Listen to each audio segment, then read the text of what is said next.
This is Koi Colours of You. I've just introduced the name to my man Reynold.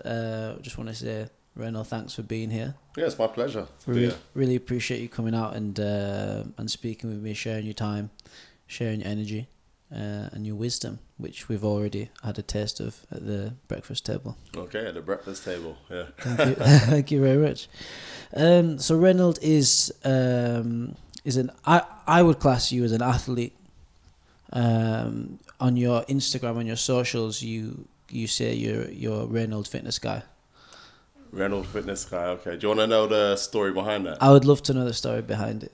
Well, people that know me always know me for the guy that goes out for runs and goes out to the gym and stuff. So if there was a person that I hadn't seen for about, say, 3 years, maybe 5 years now. Yeah. One of the first things they will say, "Oh, like, Reynold, you still going gym? You're looking good. You're looking good. Like, you still going gym? You still running?" I say, "Yeah, I'm still doing my thing in it." So I'm always that's always the first thing that comes out people's lips now. It's like, okay, you look fantastic. You look well. You're looking young. You're looking fresh. Like, you're still going to the gym. So when I first started my Instagram account, which was in 2017, I was just thinking, okay, what name shall I put? And I just thought, okay, well, Reynold Fitness Guy, because everyone knows me as being the fitness guy. It's such a nice, humble name, in my opinion. Such a nice, humble name because you go so hard with your fitness. You take it very seriously, can I say? Yeah, I would say so, yeah. Yeah, like you almost like extreme, like in a good way. Because just to compare you to like a guy who or a girl who runs like for 15 minutes on a Sunday. You're extreme compared to that. Yeah. Yeah. So I guess I may run for like maybe like half an hour, 45 minutes, hour and a half.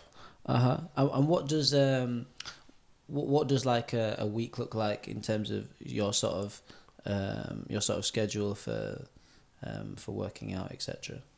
Yeah, so how it normally works out for me would be, for example, I like to have a day break in between. Because like lots of people, they like to like go to the gym like five days a week. So that be Monday through to Friday, Monday through to Saturday. I like to sort of break my workouts out. So probably like a Monday, Wednesday, Friday, or Tuesday, Thursday, Saturday. So my workouts will consist of like one day in a week where I would go to the gym. Yeah. And I'll do a full body workout. Full body workout, and I'll be in the gym for about between 4 to 6 hours. I know, yeah. I just see your face. How long? Like 4 to 6 hours. I know you say I'm extreme. I actually don't believe you. Like I do, but I'm so surprised. That's a lot. Well, the thing is now, the reason why I do full body workouts at the gym is that I had to fit it around my schedule. So I've been doing it for the last probably like 4 to 5 years. So where I was working like a full-time job, and it was just convenient for me. Yeah. And sometimes I'll go to the gym and then I'll feel that I haven't really worked out. I like to go to the gym, and then once I've finished my gym session, I would like to feel like I've really worked out. And the only thing that gave me that feeling now was to do a full body workout. What is it? Could you run us through what a full body workout is for you? Because for me, it would be doing like a few reps in each arm, on each muscle group. But for you, what's a full body workout? So a full body workout for me would be, I'll get to the gym, have a bit of a stretch, a bit of a warm up as well. Yeah. So I'll probably stretch for about like half an hour or so. And then I'll do a bit of cardio. So I'll do a bit of cardio, get on the bike, get on the row machine. So I'll spend probably about 30 to 45 minutes doing that. So once I that's making you tired just hearing that. No, I feel the fatigue in my feet at the moment, actually, when you're talking about that. Yeah, I feel that fatigue. Right. So once I get the cardio out of the way, then after that I would do some abs on the mat. So once I've done abs, then I'll go on to like deadlifts. Yeah. So once I've done my deadlifts, then I'll go into doing squats. Okay. Squats. doing like a lot of leg exercises. Then after doing the leg exercises, then I'll go into like doing back exercises. And then I'll do chest, arms, and yeah, that's what I'm more or less kind of doing it. So I've just kind of like, we'll start off with obviously the cardio, legs, back, chest, arms, and yeah, that's my workout. What, 4 to 6 hours?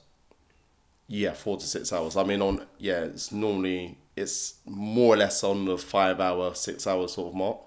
Okay, so yeah, so I guess I wonder if you could understand my extreme evaluation.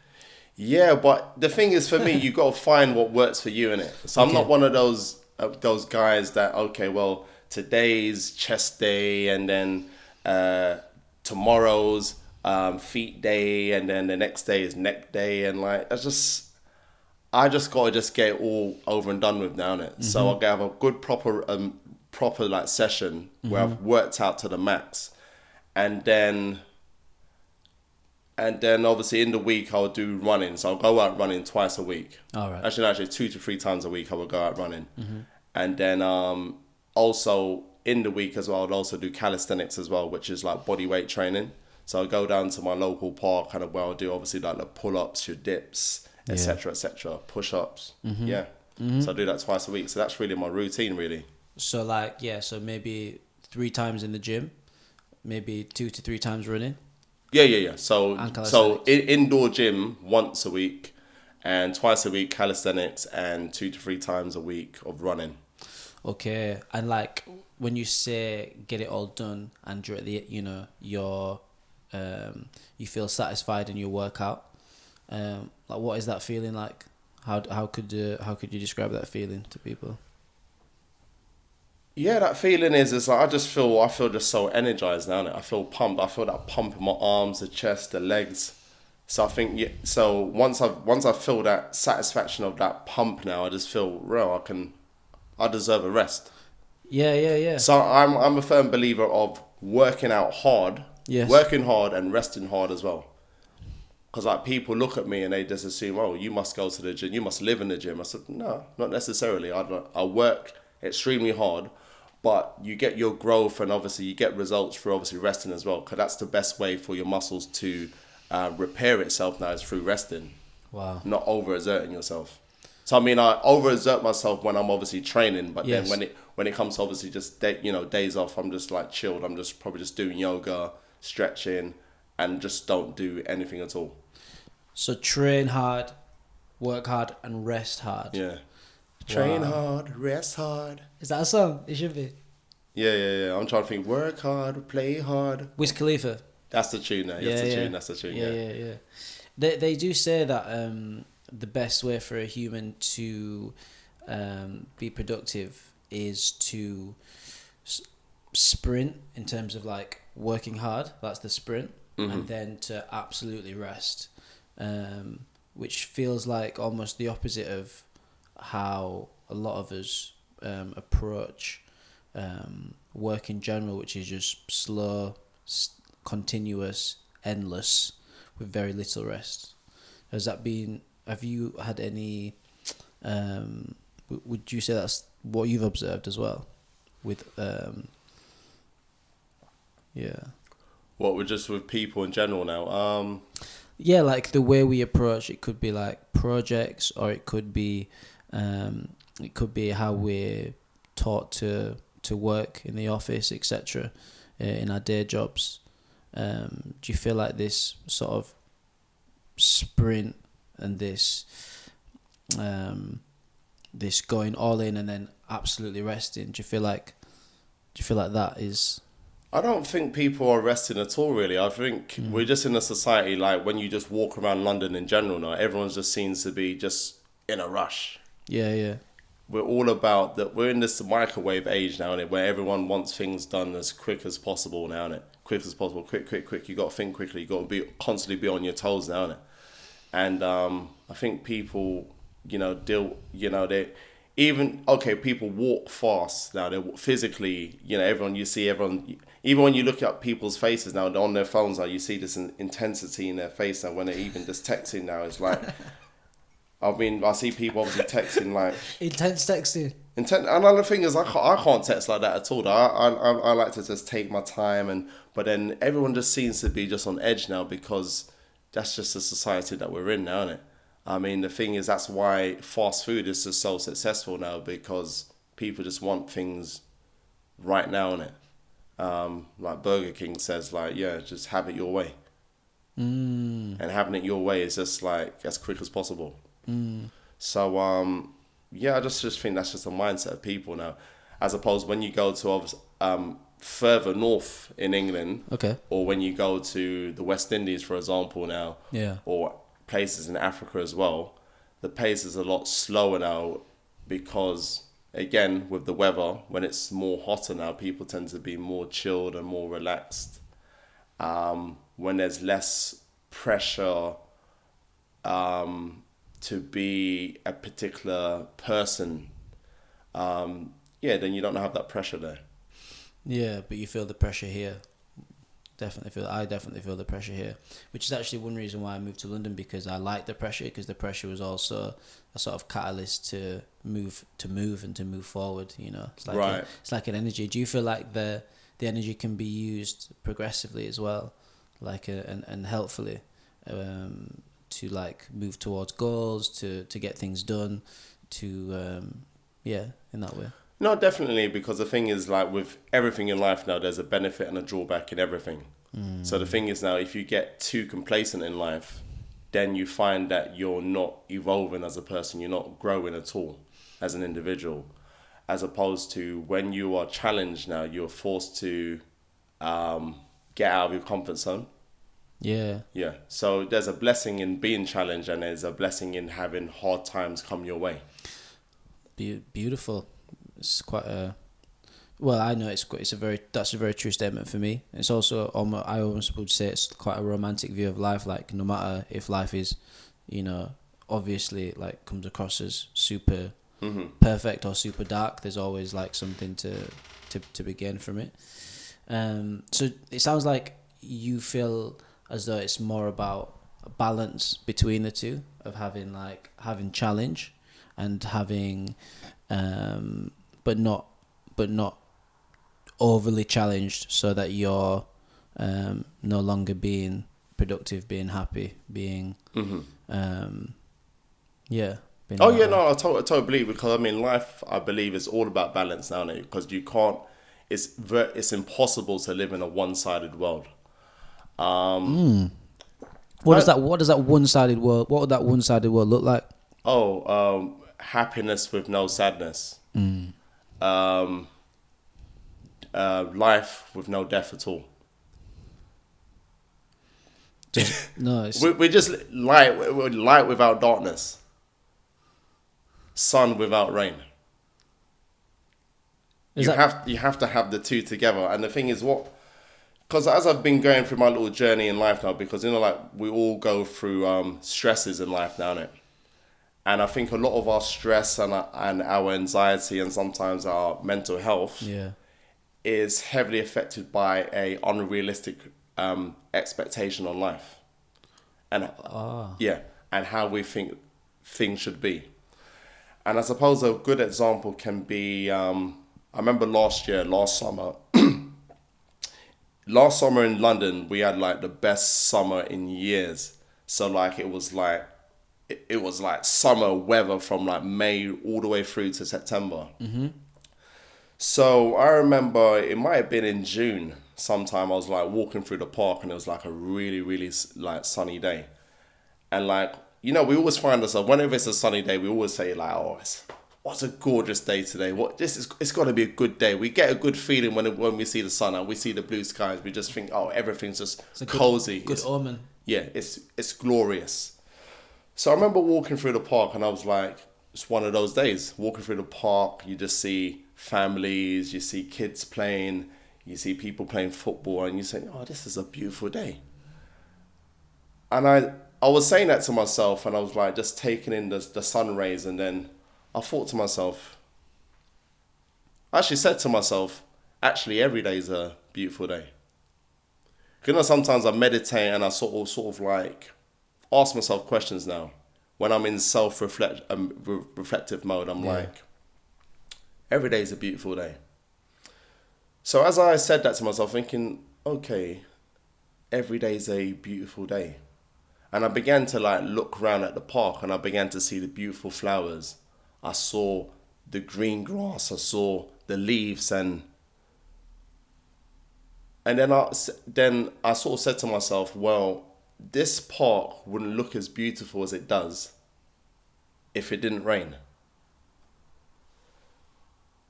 So I began to think like, yeah, so even the days when it's raining, it's a beautiful day because there's a benefit in the rain being there. So again, I'm beginning to kind of like self-reflect and like, okay, cool, okay, balance there. So nature needs a balance of sunshine and rain. Yeah. And the purpose of the two opposites is so that growth can happen. Okay, so I'm beginning to like, okay, I'm getting this now. So just like nature needs a balance of sunshine and rain, right, we as human beings, we need a balance of sunshine and rain. Support and challenge, good and bad. And the purpose of the two opposites is so that growth can happen. Is it hard to see that sometimes in certain situations? It's difficult to see the good in bad situations if you see it from a lopsided view, or if you're just seeing the one side of things. Let me give an example. A boy who lives with his mother, for example, and his mother constantly supports him. I expect that support if he's a child. But once he gets into his teenage years, if his mother is still doing all his ironing for him, doing all his cooking for him, doing all his washing for him, in his mind, I'm living the life. I'm getting support here. Like, yeah, this is all good. But sometimes what we perceive to be good has negative drawbacks. Yeah. So him always constantly being supported by his mother, God forbid, but obviously this is, I'm not going to say God forbid now, because this is reality now. So say if his mum passes away, what is he going to do? Yeah. It's going to feel more like lost a little bit. He'll feel a bit lost now, but then he's either that challenge of his mum transitioning is either going to make him like, okay, I need to be more dependent.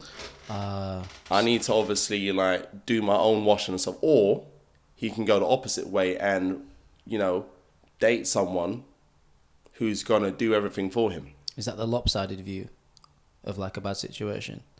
Well, the thing is, this is like how people react to situations now. So basically, like, the example I'm giving there now, okay, in his mind, him constantly being supported by his mother is a good thing for him. But because he's not being presented with any challenges at all, that's not causing him, that's not birthing independence in him. So that's why sometimes it's the, not sometimes, that's why you need challenges now. That's why you need a person in that individual's life to kind of say, well, you need to do some ironing. You need to do some chores. You need to get yourself a job, and you need to pay some bills in the house. Yeah. And sometimes some people, when they're spoilt, for example, when you begin to like sort of tell them, okay, you need to fix up. You need to become more dependent now. You need to be pay. I need to take some rent from you. A spoiled person's response would be, oh, you don't care about me. You don't love me at all. But that's what you get now. If you constantly support to give someone too much support, then they're going to see you as the bad person when you get sick and tired of doing everything for them. Like, and will they sort of see themselves as a victim in a way? Yeah, because they're constantly being held. Their hands have been constantly held all the time. Their parents or whatever authority figures that's been in their life, that's been that safety net for them. Yeah. Yeah. it doesn't breed independence in the person. So that's why the importance why you have to present challenges to children, teenagers, so that they can develop now. So that's just an example of the importance of support and challenge in a person's life. Do you think that challenge breeds responsibility? Definitely, I would say so. Yeah. I've never really thought of it in that way. No, because the thing is now, but then the thing is if you're just told, okay, oh, you don't have to worry about any bills at all, you don't have to worry about any food at all, I'll just take care of everything for you. If you present that to a person now, then is that person going to grow? Is that person going to become an independent person? I don't believe so. Yeah, they'll become obviously dependent on the person. Like, for example, I've got nothing against benefits. I think there's, as I said, with everything, there's a benefit and a drawback now, innit? Mm-hmm. Some people are blessed to get benefits, for example, now, innit? But once those benefits are taken away, then that person sees the government as being the bad person. The government not taking care of me. They're not doing this for me. They're not doing that for me. Is that a lopsided view as well? It's a lopsided view, but yes, a lopsided view. So that's when you just see more, more negatives than positives, or you see more positives than negatives in a situation. Thank you, man. You see things very clearly, in my opinion. Do you feel like you train to impose challenge on yourself? The reason I train now, and I train this, my desire and my love and passion for health and fitness was more birthed out of me having asthma as a kid. Ah. Yeah. I'm someone who's always loved sports now. As a kid growing up, I've always loved things like, obviously, football. Mm-hmm. Boxing's one of those. And that's mainly through watching the Rocky films, for example. Just seeing the training and stuff. So that's and my idol at the time as a kid was watching Mr. T now, Mr. T in the A-Team. Yeah. Arnold Schwarzenegger. You got Sylvester Stallone now, so like the muscles and like a bit of wrestling as well, Hulk Hogan and stuff now. So you just thought like, I was just very into that combat sort of sport, physicality. But the thing is, the main hindrance for me as a kid growing up was my asthma now. Oh. So I didn't have asthma badly, but it's only like when it was like sort of winter time, the cold weather time, like I would have obviously things like asthma attacks as well. At school, when it came to cross country or any sort of running at all, chest would close up and I just couldn't breathe at all. So so eventually when I got to my late teens, like sort of like 17, 18, when I was at college, I got into sort of like doing weights and things, but stayed away from the cardio. Stayed away from the cardio because I just thought like I wasn't strong enough. But you found your way around a situation because you knew that you wanted to do things that made you feel strong, that were challenging, that were, sort of fitness stuff, but you couldn't do your cross country, etc. So you found a way around it and found something that you could do. Yeah, I initially found what I could do now, but then I saw the importance of, increasing my cardiovascular health, improving it. So that's a better way to describe it. Improving my cardiovascular, because I think what kind of like shifted my way of thinking now, because when I was 18, my mum passed away now. So she passed away and she had sickle cell. She had, at the time, so obviously when they did the post-mortem now, they discovered now that she had an enlarged heart and that she had an inflamed left lung.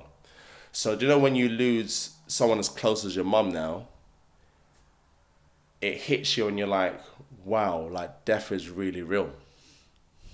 And that, when that happened when I was 18, that kind of like made me think, you know what, life is short.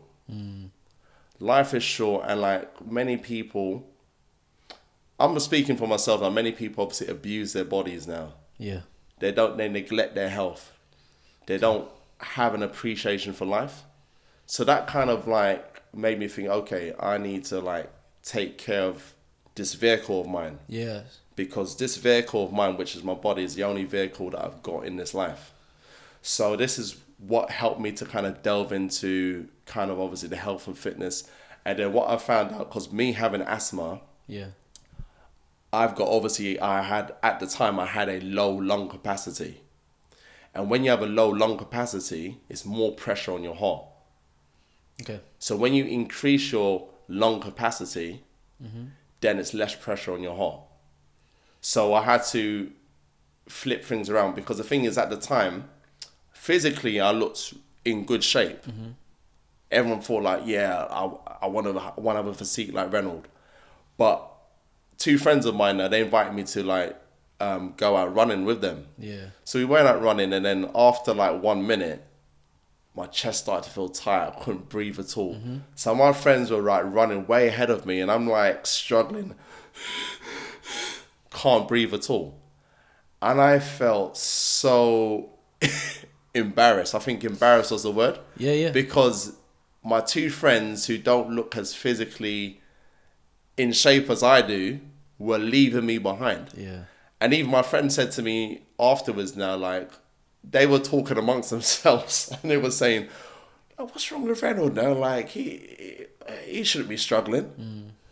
And I remember I got home and I said to myself, you know what, I'm not going to let this asthma hold me down anymore. Yeah. So the thing is now, because some challenges you kind of like run away from.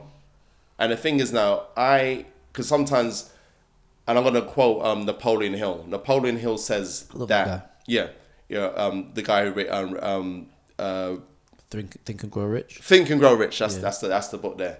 That the only limitations are those that are the ones that we set up in our minds.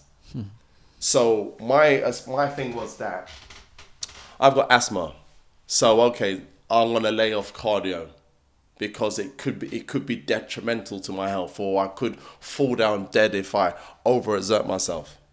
But then when I learned the thing about the lung capacity thing, and just understanding that my heart and lungs are muscles that need to be worked, when I got home after that run with my friends, Game changer. it was a game changer for me. And I'm thinking like, no, I need to fix up here. And the thing is like, the very next day I said like, I'm not gonna let this asthma overcome me at all. So went out down to the park, and I planned to do 1 lap around the park. Again, I went out for this run. After 1 minute, can't breathe at all. But then I would listen to the voice inside it. I just listened to my heart. My spirit was telling me, keep going. Your spirit was. My spirit, or my heart, whatever you want to call it now. Keep on going. Keep on going. Keep going. So I'm running, and I'm just like, still struggling.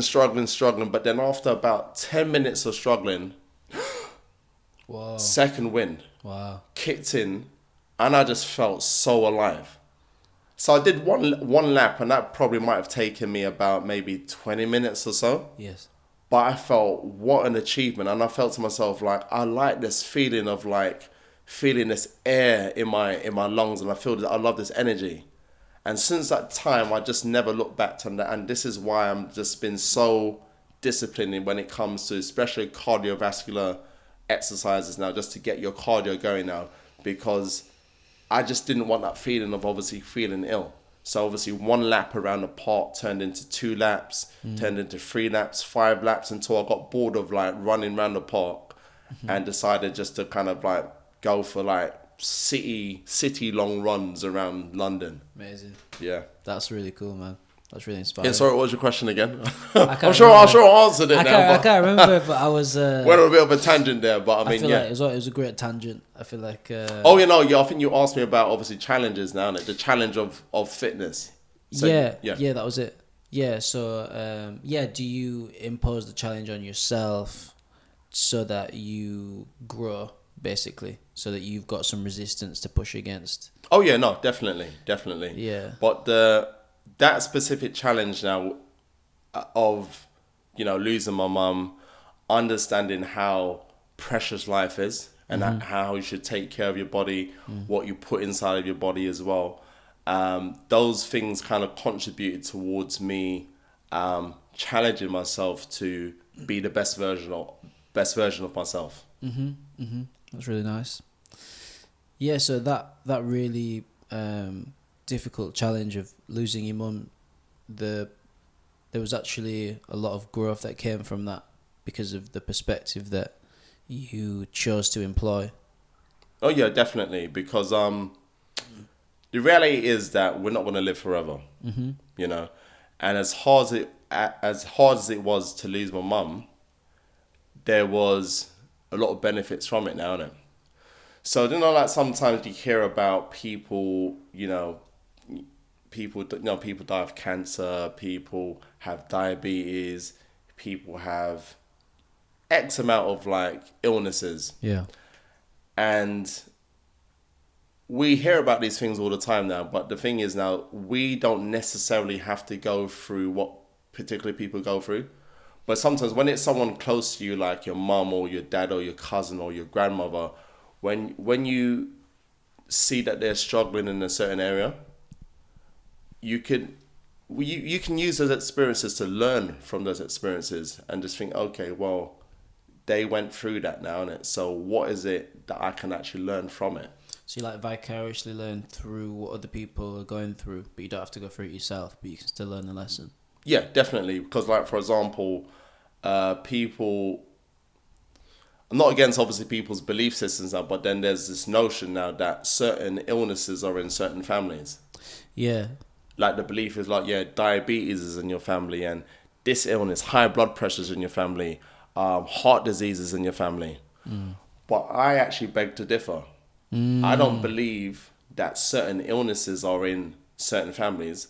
I believe that certain eating habits, which are passed down from generation to generation to generation, and if we obviously incorporate those, those eating habits that contribute to diabetes, for example, high blood pressure, okay, that's the cause. How do you get out of that? Do you have to educate yourself? Do you have to educate yourself as to alternatives, and also do you have to have awareness that it's behaviour? Well, the education comes through. It depends on how you want to look at it now, innit? Because, like, say for example, like, also probably about 6 years ago, my grandmother passed away, and she had she lived till she was 85 now, innit? So she had certain things like she had like diabetes now. She had arthritis now. She was like literally going blind, and she could barely walk and stuff like that. Wow. So my grandfather, who is 94, or he's 94, he'll be 95 next year. He was obviously taking care of her. So there was one time when I was visiting them. Yeah. My grandma, he was giving her medication. Yeah. And she was taking like 10 pills. And I'm like, Granddad, like, what are all these pills for, innit? And he couldn't tell me what they were all for. So, just want to put out there, I'm not against the medical field at all. But most prescription medication has a side effect. Yes. So you take one pill that has a side effect, but then you got to take another pill to counter that side effect. Then you got to take another pill to counter that side effect. And it just has this knock-on effect now, innit? So when she passed away, that made me just look at things, like take things to another level now. It's like, well, okay, I don't want to be dependent on medication now, innit? So I understood, like, my grandma had a bit of a sweet tooth, and like most people do. Yeah. I mean, I had a bit of a sweet tooth myself now, innit? So if you were to make my grandma a cup of tea, you've put like 2 sugars in there, she'll taste it, she'll be like, yeah, put like 3 more. Wow. Yeah. You know? Yeah. So it's like little things like that now. And these are little things that I sort of picked up growing up now, innit? So I was kind of observant of that now, innit? So it's kind of like, okay, cool. I can drink the tea with like 4 sugars,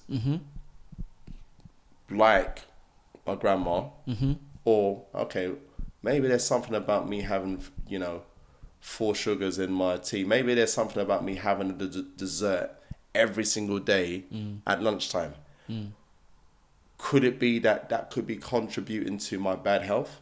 So it's kind of like, it's about you just doing the maths now, isn't it? You're weighing up the pros and cons now. So where you're kind of like seeing people who are close to you going through they're suffering with their health, based on obviously what they're eating. So I could either go down that route or I can go a different way. Yeah, just paying attention. Yeah. Paying attention. Do you feel like self-development sort of comes naturally to you? Like wanting to be better and wanting to improve and wanting to be your best self. Do you feel like you've always been like that? Or do you feel like but these particular like massive challenges in your life have really thrust you on that path? As I was saying before, when it comes to challenges now, because I don't like to label events as either being good or bad, because sometimes you have things that happen to you and you say, okay, this is a good event, this is a bad event. My way of thinking or my ethos is now an event is just an event. Wow. Because as with rain and sunshine, the purpose of the two of them is so that growth can happen. I think Shakespeare says something like, nothing is good or evil, but thinking makes it so. I think that's sort of to the spirit of what you're saying. Yeah. That the mind determines what it is, but it just is actually. It's not what your mind says. So your view on it is actually neutral. Yeah. It's hard to sort of train your mind to do that, but because I've read books by one of my mentors is a guy by the name of Dr. D. Martini, and he wrote a book called like The Breakthrough Experience, and that book really kind of like transformed the way I kind of viewed life and how events in life and how it just things. Yeah, the way he describes it now, that things in your life are not designed to be in your way, but they're designed to be on your way. Wow.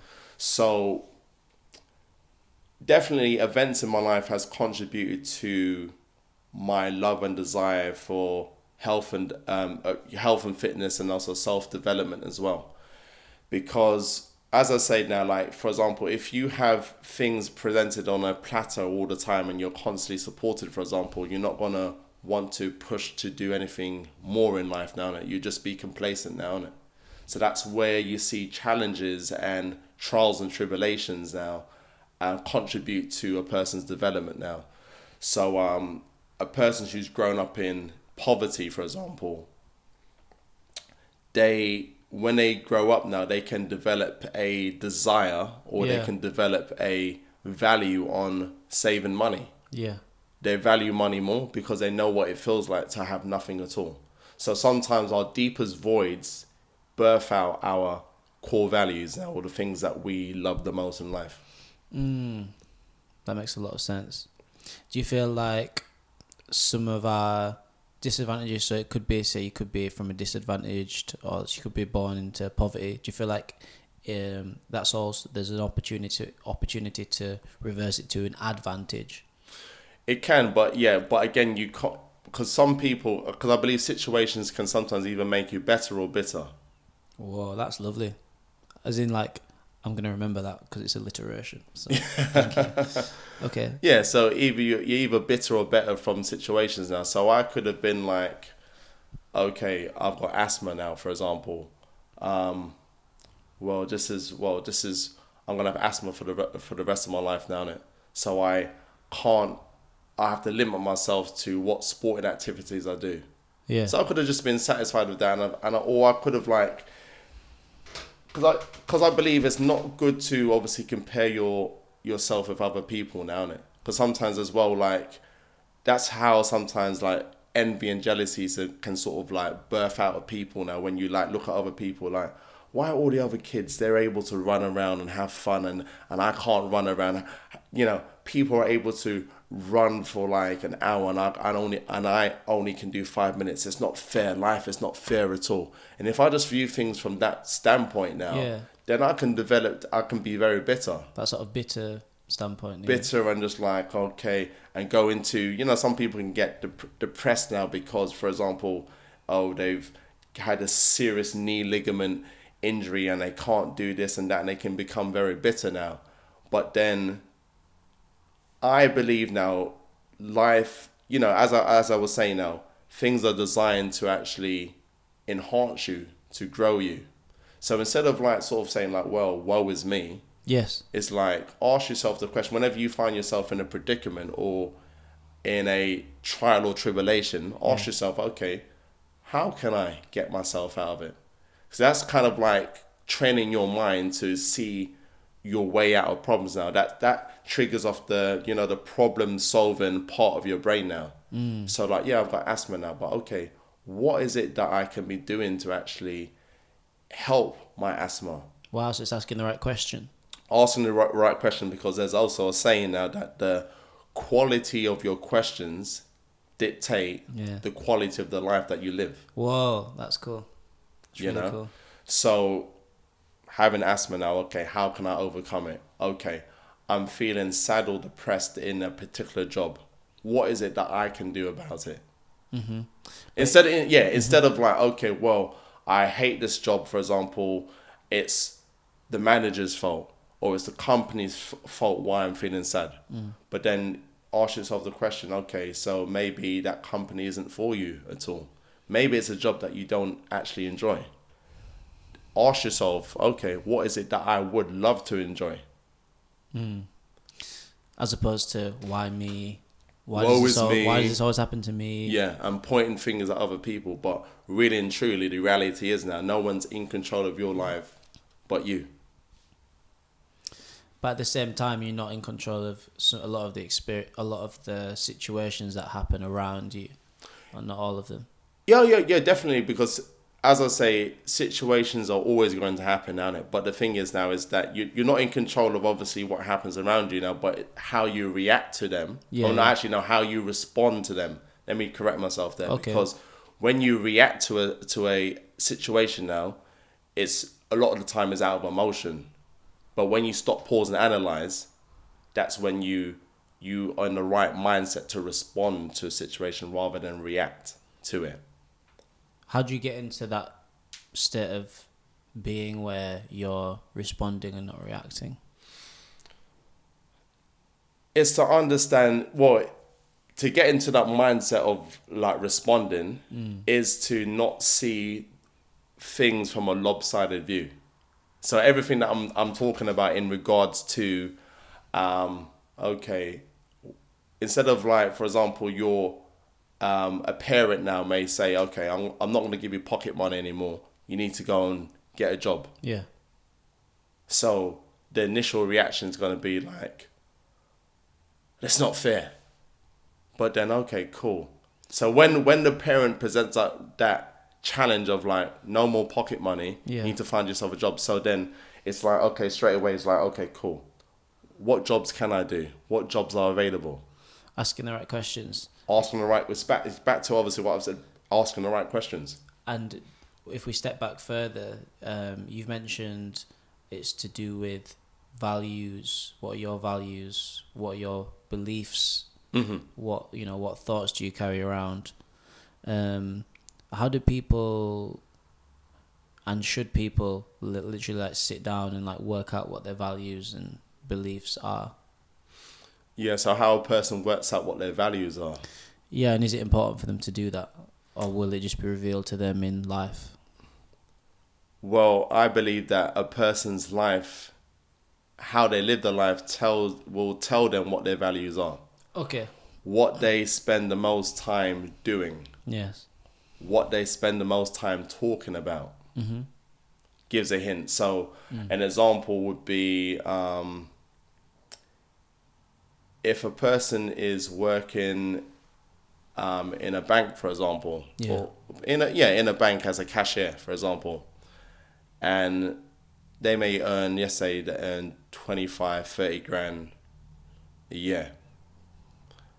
And you think, okay, they seem to relatively be doing well, but then as soon as they leave work, they're on their computer on YouTube, for example, and on YouTube, and all they look up is like training techniques now. they're just constantly studying like, okay, the best workouts, the best this, the best that now. That's an indication of, obviously, that's a value of theirs now, isn't it? So you would think now, okay, the person who works in a bank, for example, now, okay, when they get home now, they're just going to be, studying how to like get up the ladder now, read something on banking and Interest investment rates. and stuff. Yeah, interest rates and da da da da da da. But then if that person isn't doing that when they leave work now, then that's an indication that their true heart and passion is not really in banking. They're probably just doing banking just to pay the bills. Okay. Yeah. So an indicator would be, so the answer to your question is now, how does a person find out what their true values are? It's what you automatically kind of go to now, isn't it? What you're naturally drawn to. What you're naturally drawn to. So you may be naturally drawn to poetry, acting, films, computer games, sports, etc., etc. Yeah. Absolutely. Yeah. But also, I just want to add as well, what sometimes can be a hindrance to people knowing what their true values are is when they have the injected values of other people. Ooh, sounds like something you almost might not have control over. You do have control of it now, but the thing is now, when you live a life that is to please other people, for example, let me give an example of a boy or a girl who's asked by their parents, oh, what do you want to be when you're older? Mm-hmm. And yes, say this child's answer is, okay, I want to be a Premiership footballer when I'm older. And then the response from the parent is, that's not a job. That's not a job at all. Like doing sports, playing tennis, playing basketball, being a swimmer, being an athlete, that's not a job at all. So that child getting that response from their parents now crushes that child now, innit? So when your parent or an authority figures now, because when we grow up now, your authority figures in our lives are either like your parents, teachers, a religious leader, for example now. Yeah. They kind of mold and shape the thinking of us now when we're growing up as kids. So they may say, okay, being a sports person, that's not a real job now. But you have to go to school, you have to go to college, you have to go to university. And what a real job is being a doctor, being a lawyer, being a manager, bank manager, etc., etc. So when a child is told that success is limited to following the traditional routes, certain fields or whatever, you as an individual, you lose that ability to think for yourself now, innit? So it's kind of like, okay, cool. If I go against the norm, what are people going to say about me? How important do you think it is for people to lead like a rich, passion-filled life, to think for themselves? It's very important now, because when you're living a life which is to please other people, and then you're always thinking about, oh, what are people going to think? Because sometimes when people like say, okay, you have to go this way. If you don't go this way, like for example, okay, a kid says, I want to be a Premiership footballer. Parents may say, well, do you know how many thousands and millions of people are doing it? What makes you so special? So that injects fear inside a person. So when you are fearful, you're never, ever going to go for your dreams at all. You're just going to, okay, let me just keep things safe now. So they're injecting an idea with an emotion. And an emotion. And that emotion is fear and negativity. Yeah. So... And it sits with the kid. Yeah, it sits with the kid. For a long time. For a long time, until it's for a long time, it will carry through to the adulthood as well. Until when? No, until you actually deal with it, it's going to be until you die. So you have to, but in order to deal with it, you have to follow a certain process to make yourself aware that you have it, aware that you've been fed something, instilled with something. I mean, what personally helped me get to that place now was feelings of obviously anxiety, feelings of stress. And the thing is now, feeling stressed, feeling anxious is not a bad thing at all. Mm-hmm. To me, it's a feedback mechanism. It's a symptom that lets you know that something isn't right. Okay. So feeling stressed out and feeling upset, those are good things. Because like you're asking me now, okay, how does a person now begin to pursue happiness now, the pursuit of happiness? How does a person do that now? It's by being honest with yourself. And you have to be honest with yourself and be thinking, am I willing to live a life that makes me feel sad?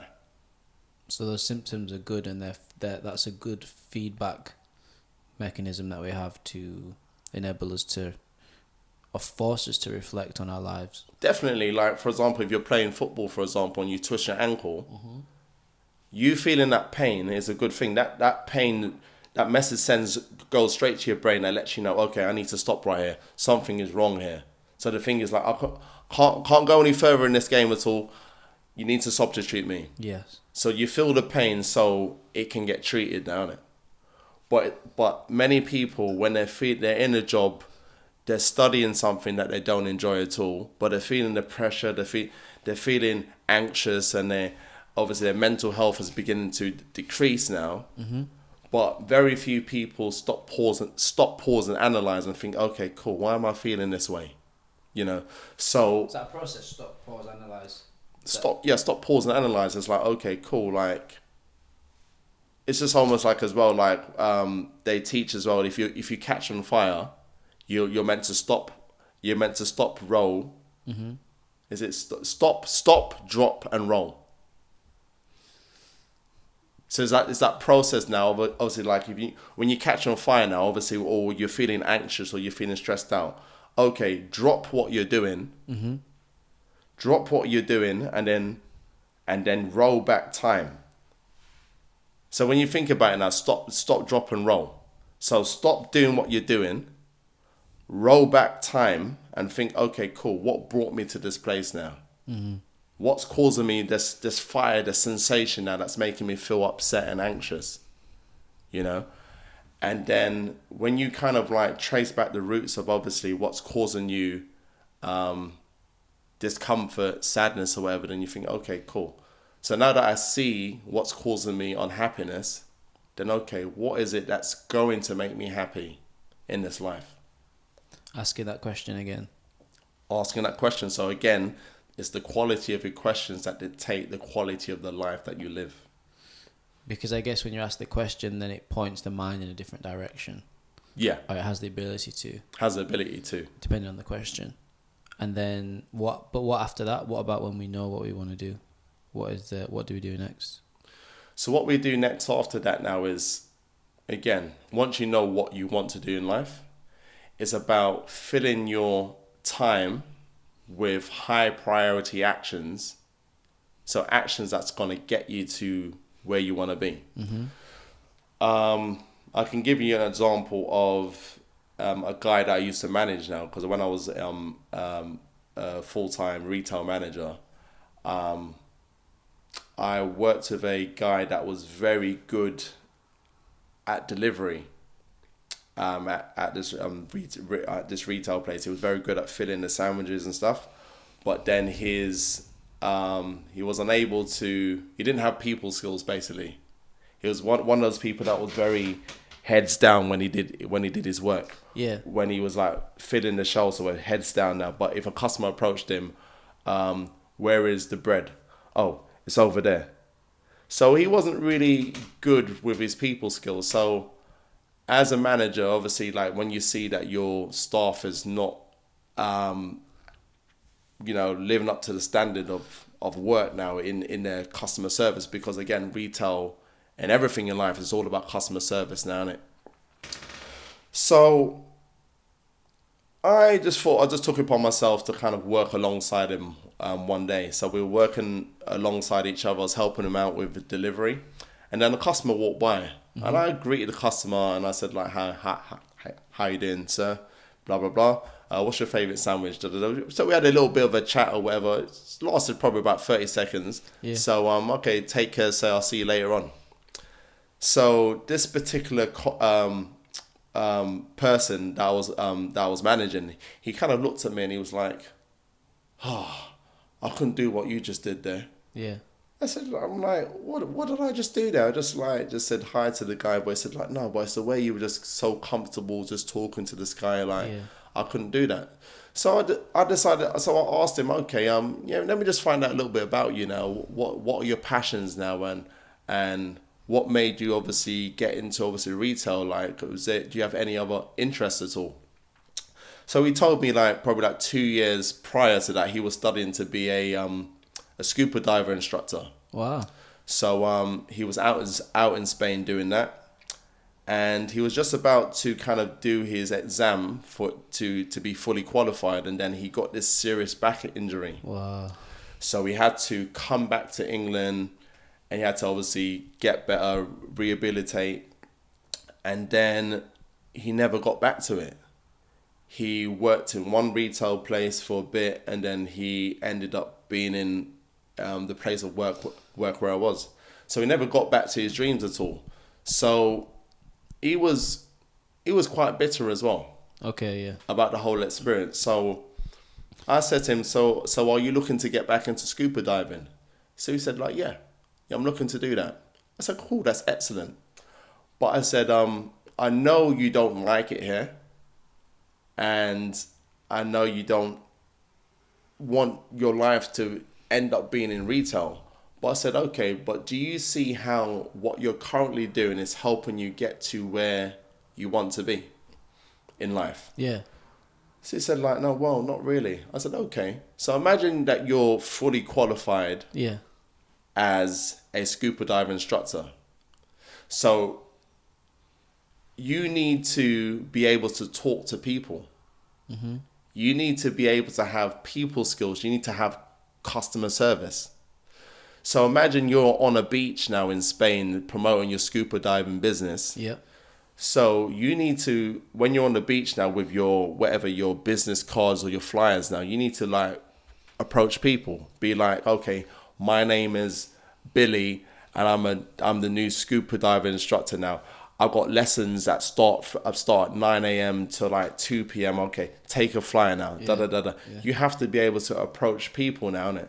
So I said, okay, the importance of actually developing your skill of customer service now is very important now. So I know you're good at what you do, and I know you don't really like having conversation with customers and stuff. But do you see how developing this skill, and you're in this job and you don't like this job at all, but do you see how this job can actually help you get to where you want to be now, and how it's helping you develop them skills of customer service and how it can help you in the future?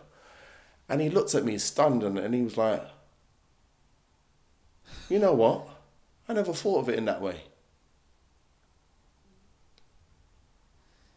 So I kind of just left it as that now, and like his customer service like really, really improved. Do you think that's the power of perspective? It's the power of perspective now as well. But I was helping him link what he was currently doing with his future. So I say all that to say now is that, okay, a person has identified what they want from their future now, what goals and aspirations they have now. They may want to start up their own business now. They may want to obviously pursue sports or art or acting or whatever it is. So I said, okay, cool. While you're doing what you're doing currently, but then start to sort of make plans. Like, for example, okay, I work a shift which I'll work mainly morning shifts, for example. Now, okay, what are possible courses that I could do in the evening that can help me, whether it's like, say, for example, you want to get into acting, for example, Yeah. or dancing or whatever. Now, what classes could I be doing in the evening now to help me get to where I want to be? The action is super important then. Yeah. And the practice. Yeah. And the learning. Yeah. So this is where you kind of transfer okay, you're thinking, okay, I want to do this now. I love this now. But then it's again asking that question again now, isn't it? What are the high priority actions? Because sometimes we fill our days with things that don't. Could you unpack that a little bit? That concept of high priority actions. Okay, so if you want to be an actor, for example, then okay, if you're and you're currently working in a bank.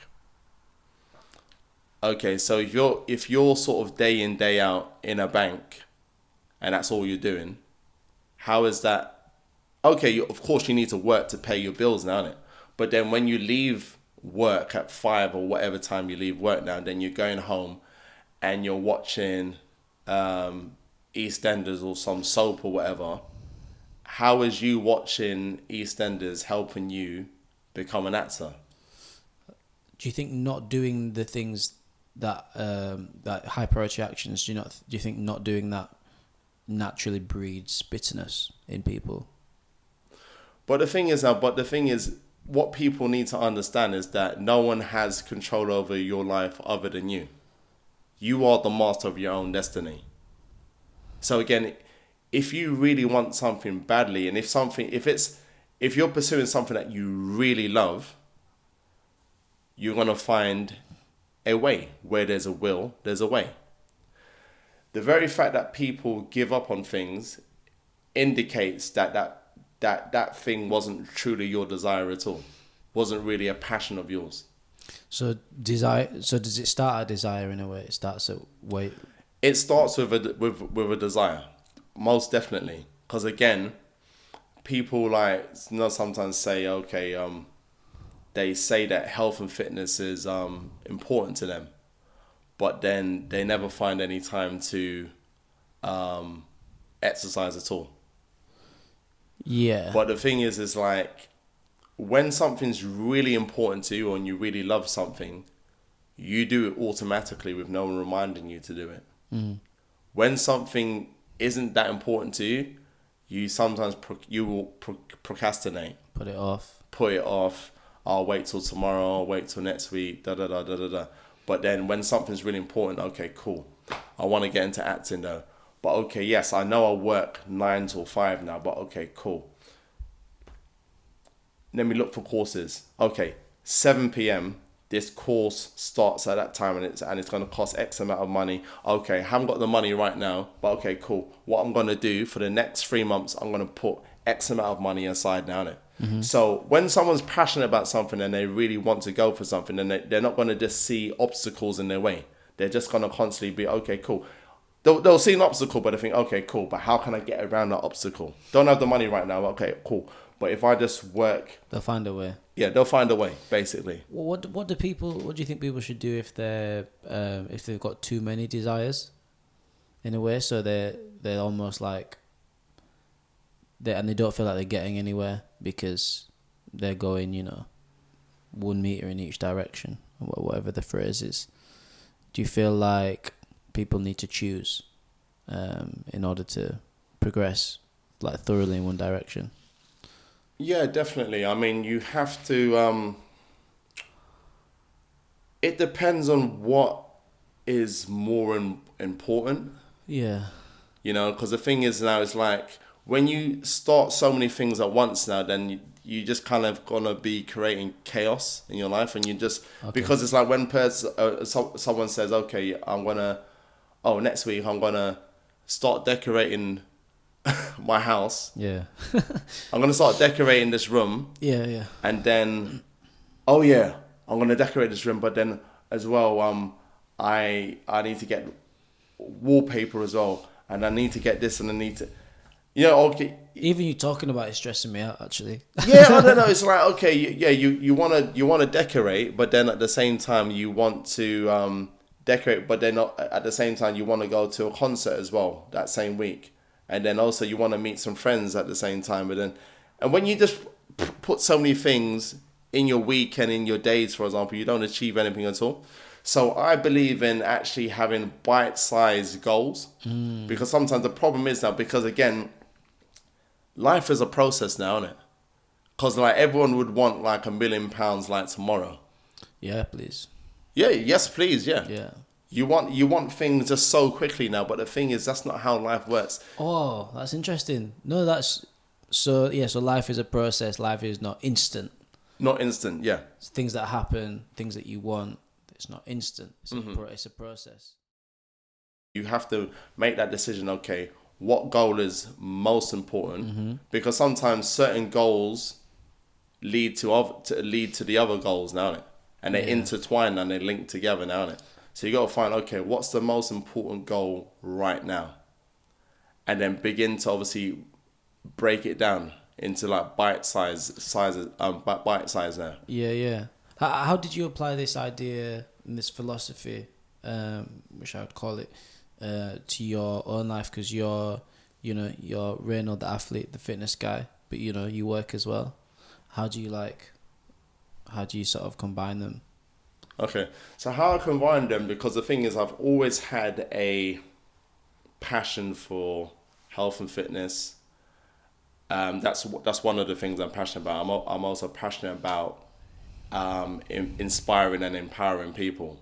I'm also I like modeling as well. Because I'm also a background artist as well, so I'm sort of like a supporting artist for like behind the scenes in like films and dramas and stuff in it. Oh, cool. So how I link everything together is like, first and foremost now, like, okay, health and fitness is my life now, innit? So it's kind of like, it's not really for like vanity reasons at all, but the thing is, I like taking care of myself, innit?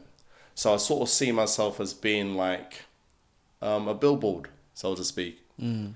So when people sort of see me, they're kind of like, wow, like you look good now, innit? Like, okay, what is it that you do? What is it that you eat? How do you train? Da da da da da da. So without me saying anything at all. So also from me doing my whole health and fitness thing now, I'm being an inspiration to people now, innit? Yeah, you're like a walking advertisement for good health. Yeah. So it's like, so people approach me now then. So I see that as part of my purpose in life now, is to inspire people now. So obviously the things that we've kind of touched on in this interview here are the things that are in my heart to share with obviously the world. Not just with, we're going out to the world right now as well. Yeah. But these are the things that are in my heart now. So obviously through health and fitness, through sort of modeling, through doing a bit little stints of acting as well, that puts me in a place of influence now. So it puts me out before people now. Yes. And it gives me a platform to obviously share that you don't have to obviously suffer with your health. You don't have to have limiting beliefs at all. All you have to do is obviously believe in yourself, for example, now. So that's like my whole message as a person. And also I'm also a life coach as well. Yeah. So, and I believe it to be one of the most empowering ways that you can impact a person. Agreed. Yes. Is listening, finding out from people what their values are, what their desires are, and then asking them the right questions now to propel them to create change in their lives.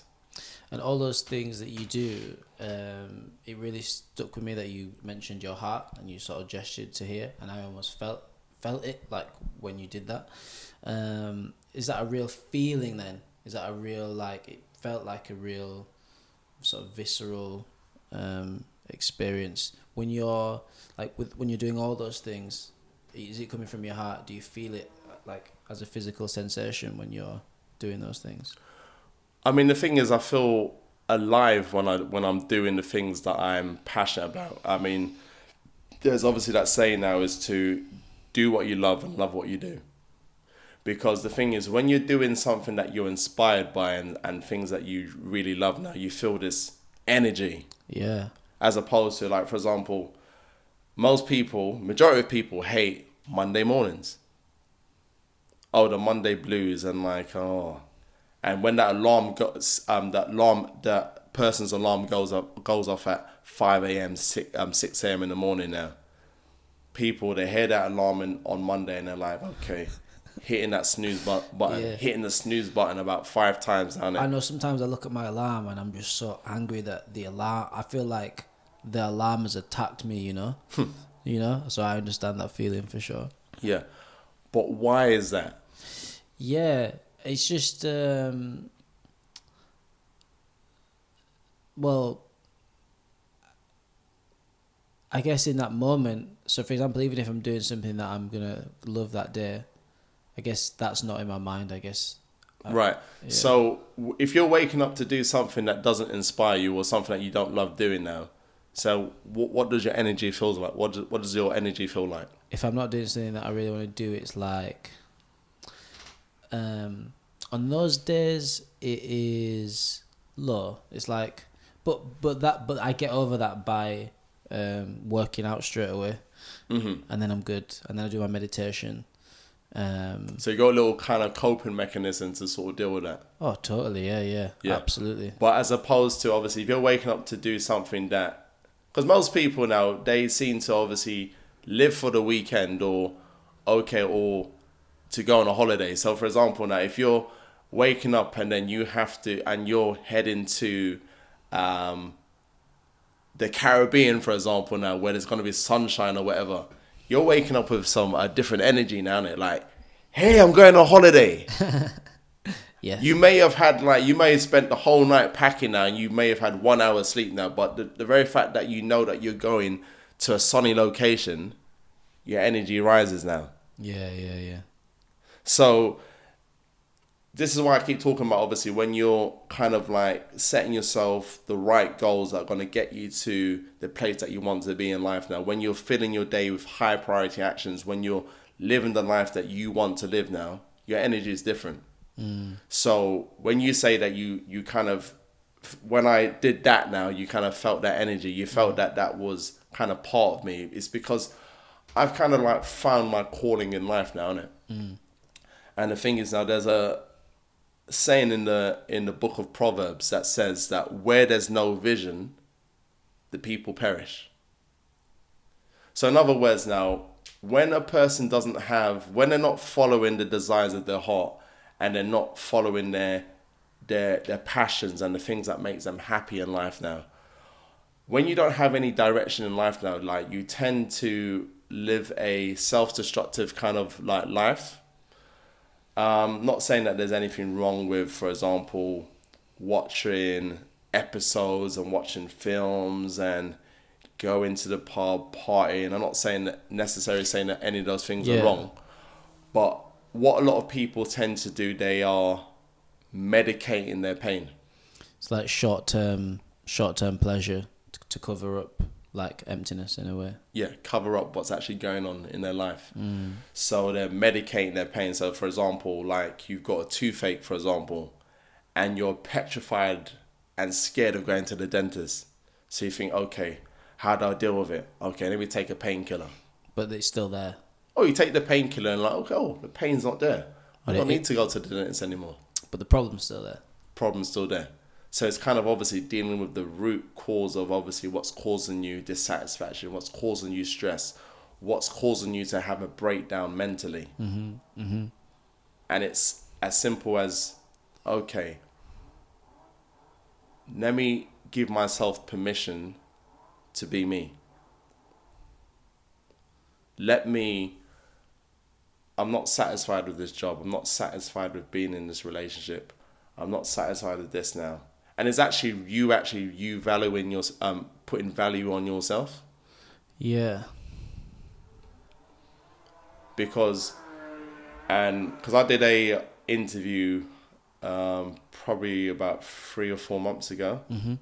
A guy interviewed me, and then the last question he asked me, and he said to me, and I said a lot in that interview as well, but then he said, like, in one sentence, how does someone become the best version of themselves? And I like to give like nice kind of detailed like answers, but he said like what he said in one sentence, how does someone become the best version of themselves? And I thought about it, and then the answer just came, boom, just like that. And my answer was, in order for someone to be the best version of themselves, Yeah. the key to them being the best version of themselves is when they stop comparing themselves to other people. And when you see yourself as number one, and when you're just competing with yourself, you're always number one. Do you have to compete with yourself then? Because when I say compete with yourself now, you're not... When you're competing with yourself, you're actually more focused on being the best version of yourself rather than being the number two version of someone else. Okay, yeah. I got you. You know, like where because again, when you're like, because I was sharing with you out there now, is that, you know, when you put someone on a pedestal, you minimize yourself. So when you look at someone like say you want to be this bodybuilder now, and you want to be Mr. Universe now, innit? Yeah. But then it's nothing wrong with having, like, you know, your people who inspire you now. But sometimes when you put someone on such a pedestal and you're like, oh, their physique is just so great, I could never achieve that. I could never do this. So you're kind of like, rather than thinking, okay, cool, let me just be the best version of myself now, but you're like, oh, you're putting yourself down now, aren't it? You're like devaluing yourself. Devaluing yourself, and then you're not in a sense, you're kind of sabotaging yourself a little bit now, aren't it? Because there was like a negative refrain as well, wasn't there? Like, I'll never be as good as that. Is it a case of seeing the potential for your own growth and being inspired by that person to fulfill that potential? Yeah. So, I mean, obviously, you're like looking up to people and thinking, okay, cool, I want to be where they're at, but also at the same time now, I'm beautiful and unique just the way I am. Like you're enough as you are. Yeah, you're enough, and also I can be an innovator as well, not just a follower, but an innovator. Does that come from self-belief? And how did you develop self-belief? Because surely you need to believe in yourself in order to do all these things to move forward. Yeah, I think it's important for a person to stay. When I say stay in their lane, well, first of all, you have to identify what you're passionate about, what you love, what you desire now, what you want out of life. Yeah. Until you're able to identify what you really want out of life and what your likes are and what your dislikes are, unless you identify that, it's impossible for you to do that. You need to define your perspective, define your relationship with the world. You need to understand yourself. You need to know yourself. Know yourself. Know yourself. Know yourself and be yourself. Know yourself and be yourself. In order to believe in yourself. In order to believe in yourself. Because again, if you're following someone else's definition, like someone tells you, okay, you're going to be this, that, and the other now, innit? And that's not really in your heart now. You have to then really, you have to kind of like really egg yourself on now. You have to really, okay, well, I'm not really into, I don't want to be a doctor really, but then I was told I've got to be a doctor. So, well, as opposed to like, okay, I naturally gravitate to writing poems now. Yeah. I naturally gravitate to, because when you give yourself permission to be you, the thing is you automatically will have that belief. But what gives you non-belief in yourself now is when you listen to that inward chatter now, innit? When you listen to the injected values of other people. Is that the injected chatter? That the internal? Yeah. So like when you're told, okay, don't become an artist, don't become a music artist, don't become an actor because so many. What makes you so special now, innit? Yeah. Get yourself, do the safe thing now, innit? Working 9 to 5 now, innit? That's secure. Yeah, it's insecure. So when people inject fear inside of you now, that's gonna affect your belief in yourself. Mm-hmm. But until you give yourself permission to be you, because again, if you're not following your heart and you're following the injected values of other people, you're gonna constantly have a life of obviously feeling anxious, feeling stressed, having mental breakdowns, because all you're thinking about, you're putting other people above yourself. So put yourself first. Precisely. Good advice. Very interesting. Very interesting. I'm just, I guess I'm super curious as to how you came to a point of being so self-knowledgeable and having that belief in yourself, and I wonder if through doing what you're doing, through that process of fitness, in that journey, in that process, I have these things being revealed to you in that process, in that constant struggle with, whether you're dealing with like chin-ups or whether you're dealing with weights, whether you're whether you're on the path and you're panting down the park, you're running. Are you always learning lessons while you're training? Like, do you feel like you ever get epiphanies and such when you're doing what you love? Does it help you understand life better, doing what you do? I mean, what's made me understand life now is to just be honest. Because one thing that I kind of obviously learned growing up, coming from like a church background and like, reading obviously the Bible, reading different literature, very much into obviously psychology, human behavior now. And obviously one of the things I especially learned through like the Bible, for example, now is being honest now, isn't it? If you're, say for example, if someone's done you wrong, for example, or someone's like hurt you now, go and speak to that person and try and make things right now, innit? So I've always kind of learned to kind of obviously be honest about my feelings, down it. So like if there was an issue between me or another person now, and sometimes you're not in control of, obviously, because the other person may not want to try and reconcile or try and patch things up at all.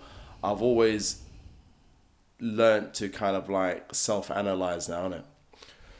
So again, as I was saying to you now, like symptoms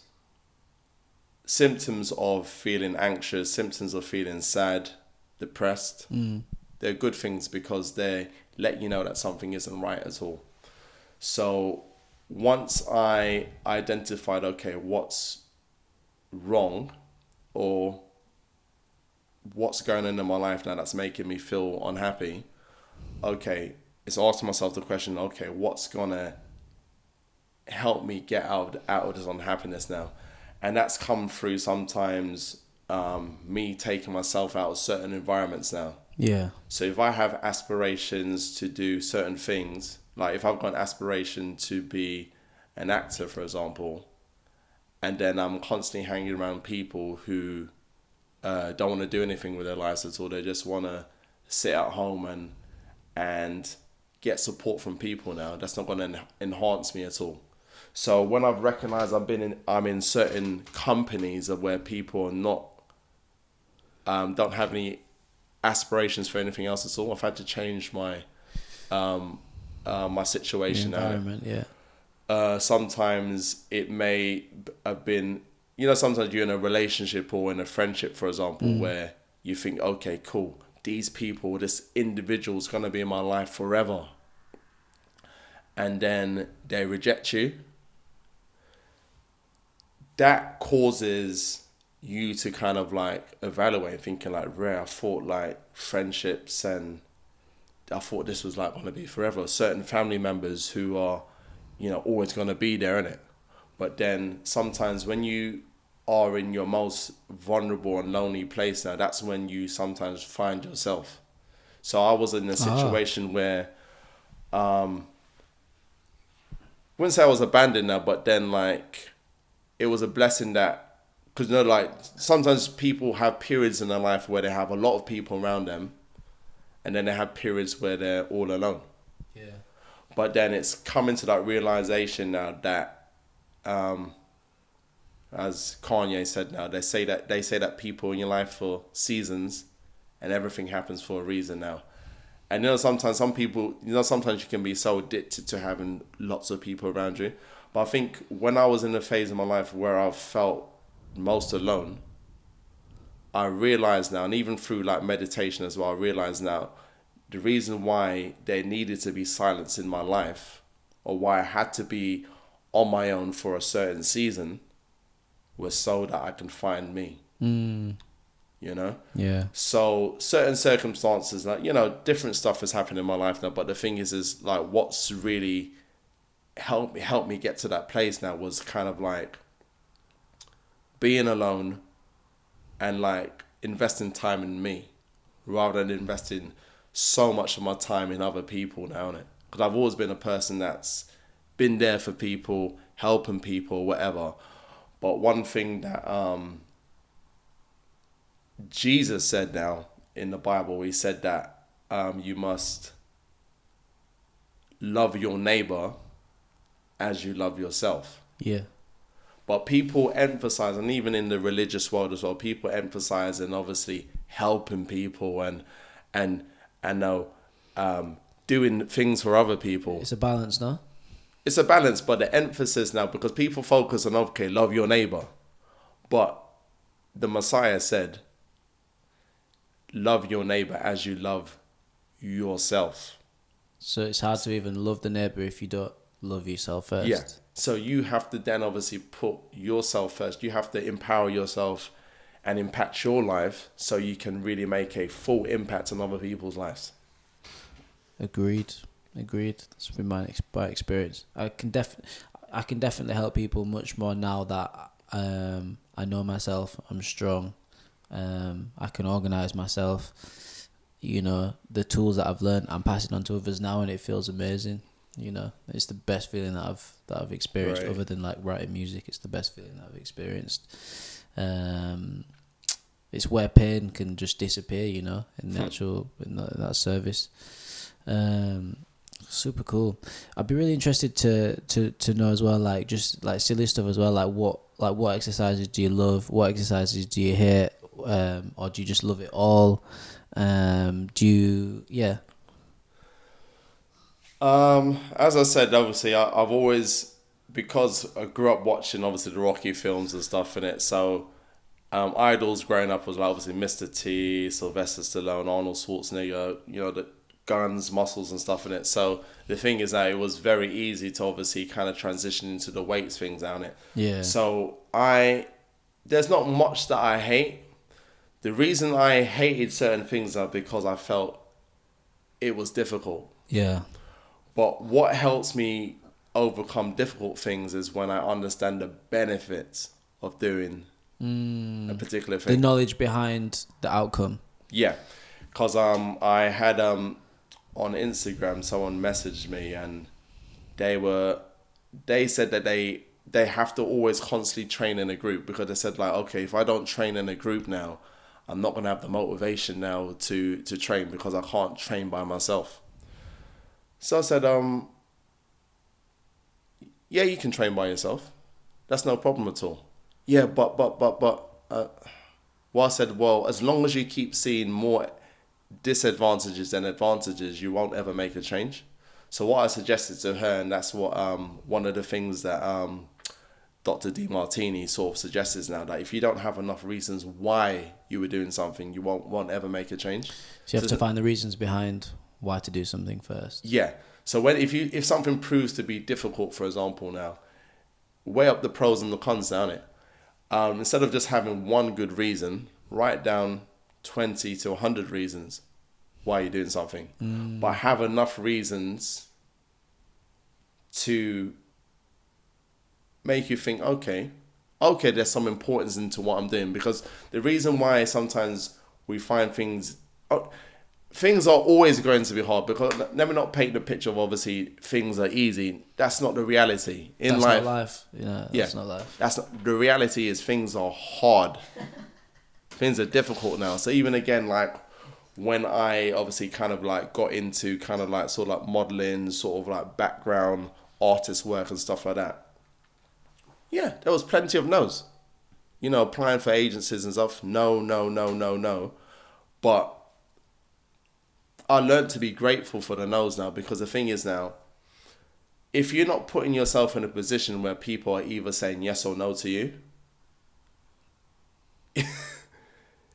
you're not even in the game at all. So if you're just like one of those people that procrastinates and think, okay, well, they're gonna just say no to me anyway, and you're not a go-getter. Because the thing is, I think one thing that Grant Cardone once said now is that putting time on the decision is not gonna make you more confident. Wow, that's so cool. Oh, I'll wait till tomorrow. Like, fudge that, man. Just like. Is it almost not about confidence? It's just about putting yourself in that position. Well, but the thing is now, if you're not even putting yourself in that position, it can be a confidence thing as well. But the thing is that, but if you really want something, you're gonna go for it. Yeah. The very fact that people give up at the first sign of like failure now, you have to then question now: do you really desire that thing? It's true. Like I just saw like a little clip on Instagram. Of a few people talking. It was like Steve Jobs, Elon Musk, a few people, and Steve Jobs says something like, he says, you gotta have passion, simply because what you're if you're doing anything that's worthwhile and that is truly valuable, it's gonna be so hard that any rational person would give up. So you better have the passion. And I was like, that's so true. A rational person would just give up. And I thought, yeah, that makes sense. So that's why it's, again, I guess, putting a circle around the importance of true desire, which requires honesty with yourself. That's right. Which I imagine would require some process for getting to know yourself, or at least the desire to get to know yourself if you are stuck. Yeah, that's really cool. So yeah, so and that's how you're able to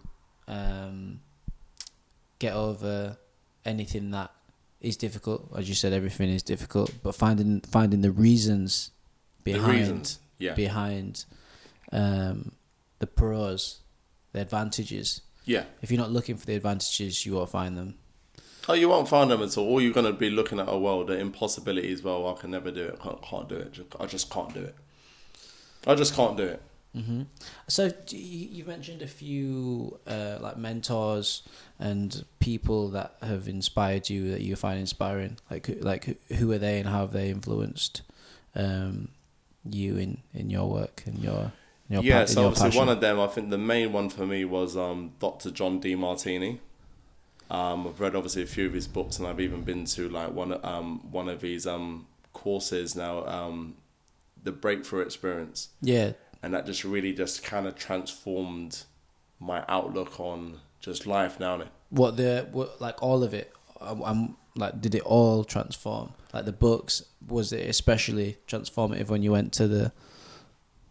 The thing is, I sort of like studied his work before I actually went to the workshop. So actually going to the workshop really kind of solidified like my beliefs now in it. It really solidified, who I was as a person. It solidified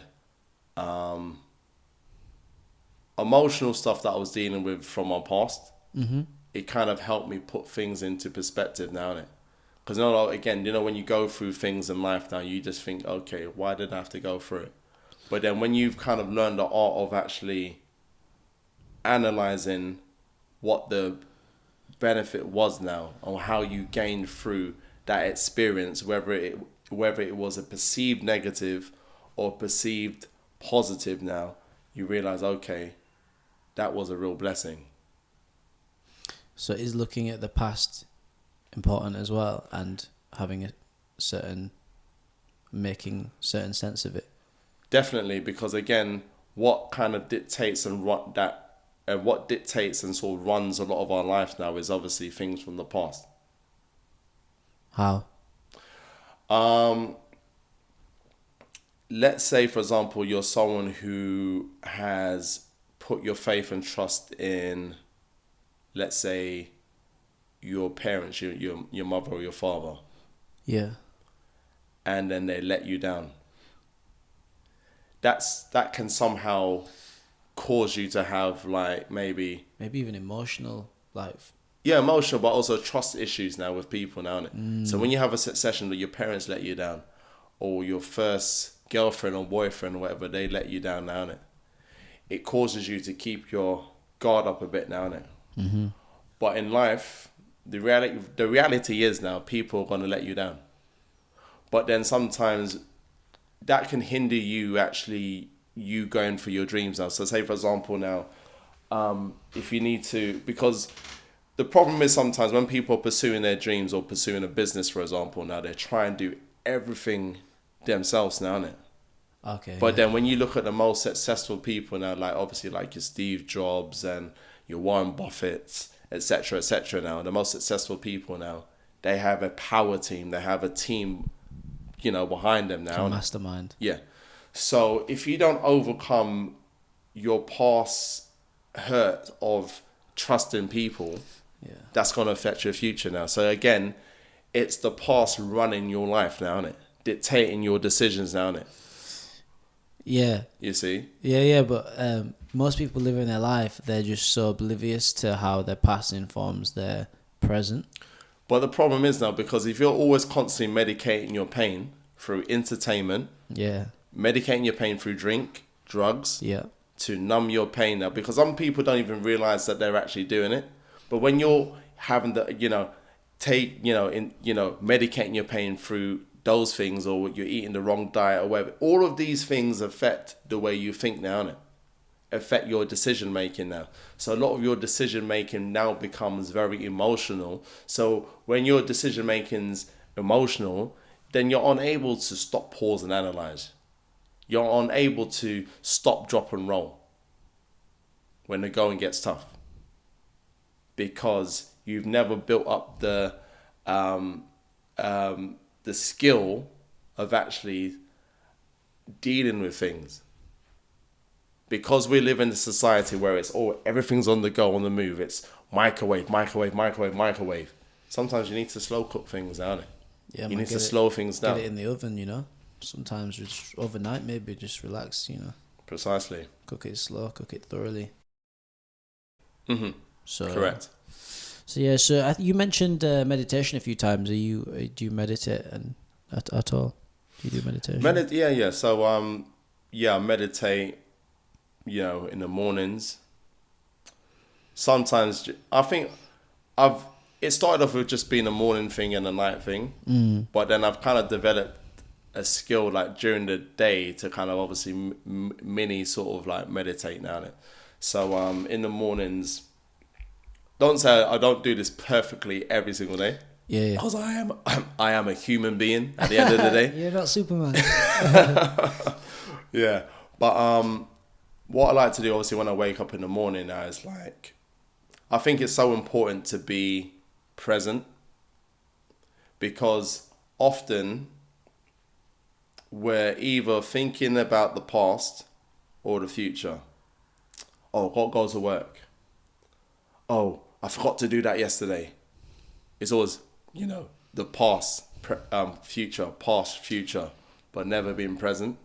So one of the first things I like to do when I wake up in the morning, I wake up and like,